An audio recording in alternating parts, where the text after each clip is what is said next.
Everyone, welcome to the final Bioshock video for the weekend. This is going to be covering Infinite. This is the currently most recent entry in the series. Obviously we're doing these videos because there's potentially going to be a full, or has been a full announcement over the weekend.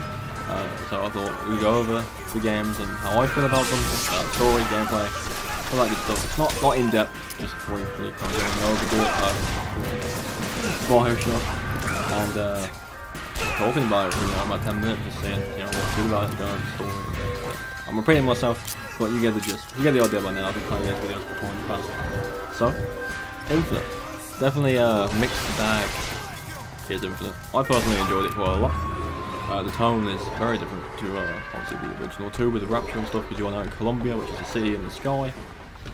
Visually still looks amazing, but obviously the tone is slightly different to that in the first 2 games. But nevertheless, let's get into it, go over the story and the gameplay, and just go over why I think this game is still pretty good, despite the conflicting opinions. Okay, again, a brief look at the story. So you play as a Booker, do it. I think I said that right. And you are sent to Colombia to find Elizabeth, who has been taken and held captive, and he's there to try and find her. But as it turns out, that's not going to be easy. The city is controlled by these just horrific people, like these cultists, essentially. And they don't like Booker here for reasons unknown. He's an outsider, of course, a non-believer. Something like that, that's what they say to him. But yeah, he's sent there to find Elizabeth and went back. Things don't pan out as well as it seems, and things are more complicated than it seems in terms of Booker himself being massively involved in some things that he's not entirely sure he believes or not. So the story, again, in Bioshock fashion, twists and turns and big reveals throughout.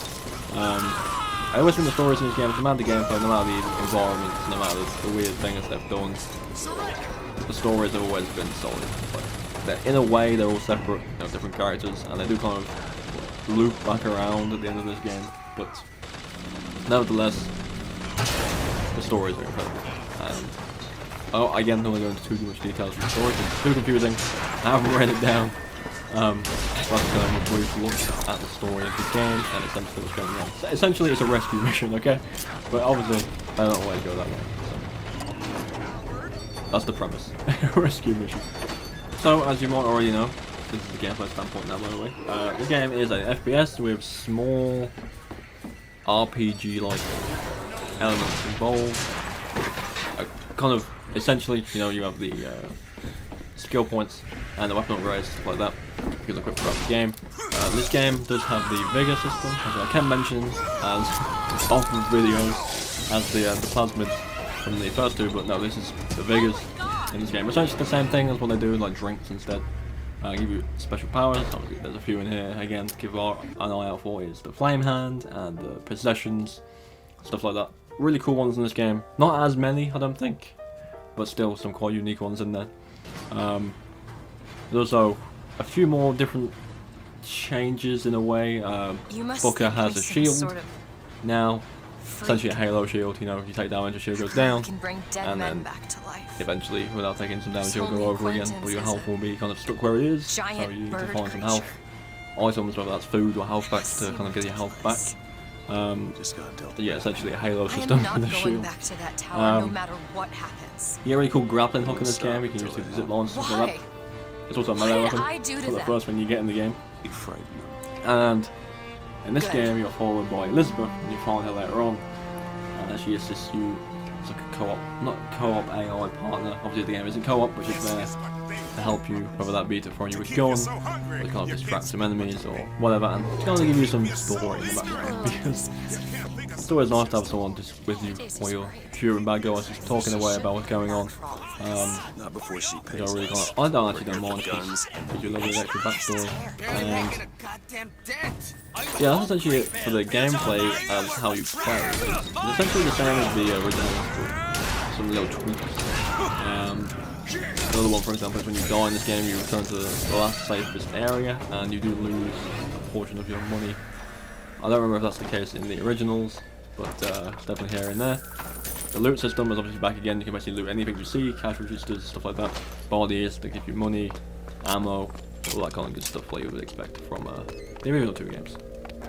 Some things to mention about this game specifically is it's a bit more open than the original 2 games. Obviously, Rapture was it wasn't a linear game by any means, but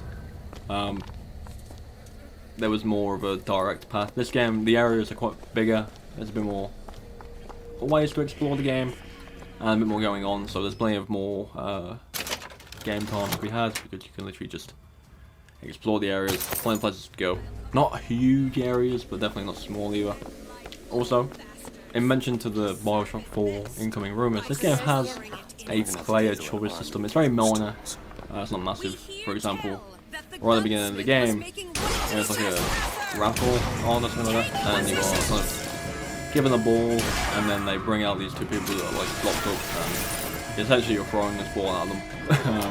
And you can choose to either throw it at them, or throw it at like the announcer, and then whichever one you do, you pick the announcer,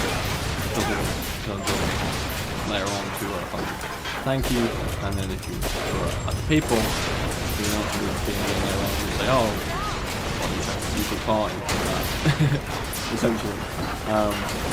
Not massive changes, it doesn't affect the actual end of the game, but it's more of a moral, personal to the player, what would you actually do in this situation? Anyway, so what you do that. See what would happen. But they're not massively effective in the story, but there's something you can do on the side. A raffle probably like things I personally like in this game. There's a lot more enemy types in this game, I'll definitely say. There's a lot more bosses. I'm stuck at the bosses in the game. Like, there's always a game with a final boss, but if you're thinking about like let's go for Dark Souls, for example, there's loads of bosses. Everyone knows those games. Games that have like a bunch of bosses like that. I love it. I'm just looking for a good boss fight. Even if it's easy, even if it's just a joke. The arenas and just the fact you're fighting one-on-one with like some big dude or some fast, huge ass bird, for example. That is a reference to this game, by the way, and kind of Dark Souls too. But I'm just looking for boss fights, dude. I love boss fights, and that definitely is more prominent on the hard difficulties. I personally just love playing games on the hard difficulties. Maybe a second time through, sometimes the first time through, if playing dangerous. But that's kind of a leading to I'm planning some bigger projects I'm doing hopefully next few weeks. It's in early stages, and it is to do with Resident Evil. That's not the topic of this video. I'm just saying, I enjoy Go games, and I do plan to portray that in videos in the future. That's all I'll say about that for now, because I don't want to go off topic. But the overall, I would say, now that we've covered all 3 games, I would say personally for me, the original is the best, then this, then 2. It may be a weird order to put them in. I just think the tone, the gameplay, and the story in the first one is amazing. In this one, I think Bob is a great character. I think the story is pretty cool. The twist is amazing. I don't really like how it looks compared to the original and the second game, but I can kind of get past that with the more options you can have, customization, the weapons, and in general just like the extra features they've got in the game. It's nice, and it definitely feels pretty smooth as well to play through, and it's just a fun experience. The second game, I don't have a problem with the second game at all, honestly. It's essentially just on par with this one, but this one, the story for me, for this one kind of just trumps the story of the second one just a little bit. I do prefer this one just a little bit more than 2 because of the story. It's just more enjoyable for me. But that's my opinion, and you're entitled to have your own, and I would love to hear it in the comments below. So do be sure to let me know if your order is different. Maybe you think Infinite's the best, maybe you think 2 is the best, maybe you think 1's the best like me. And that's essentially going to be it. Like, we covered all the Borderlands games over the... I said Borderlands in the last video. I swear to God. We've covered all the Bioshock videos. I am losing my train of thought. You know what, I'm going to leave this in. Just wait to watch me mess up. We've covered all the Bioshock games over the course of the weekend in individual videos. It's been a lot of fun just to kind of move away from looking at Resident Evil and stuff like that. Just for a minute, just until that all ramps up again, because obviously tomorrow, actually today, as one of this video going up, is the Capcom stream, and there is some Resident Evil news there, so I'm looking forward to that. And then of course, tomorrow, the Dead by Daylight crossover is out for Resident Evil, and I've been playing a lot of that. But it's been nice to look at Bioshock for a little bit, just to kind of change it up. So, thank you all for coming by, thank you all for your support over the past, almost a month now of my channel kind of adjusting to what I really want it to be. I appreciate that a lot, and it's definitely shown from the amount of views I've been getting. It's not loads and loads and loads, obviously, but for me it's more than I expected. So, thank you all for coming by. Again, leave all your opinions on all that Bioshock games in the comments below, and I'll see you all in the next one.